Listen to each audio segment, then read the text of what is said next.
হে আমার বান্দারা, তোমরা যারা নিজের উপরে গুনাহ করতে করতে সীমা অতিক্রম করে ফেলেছ, গুনার পাহাড় উঠায় ফেলছ, তোমরা নিজের উপরে যারা জুলুম করে ফেলেছ, তোমরা যারা জীবনটাকে শেষ তসতস করে ফেলছ।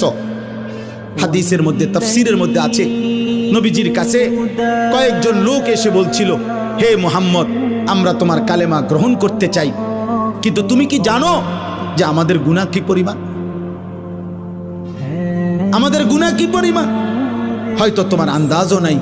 মুহাম্মদ, আমরা শুধু শিরিক করেছি এমন না, আমরা মূর্তি পূজা করেছি এমন না। তাফসীরে কুরতুবীতে স্পষ্ট লিখছে, নবীজিকে তারা বলছে, হে মুহাম্মদ, চুরি করছি কি পরিমাণ, হিসাব নাই। জিনা করেছি কি পরিমাণ, হিসাব নাই। মদ পান করেছি কি পরিমাণ, হিসাব নাই।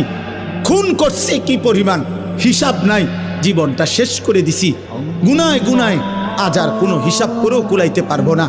এত বেশি পরিমাণ গুনাহ আমাদের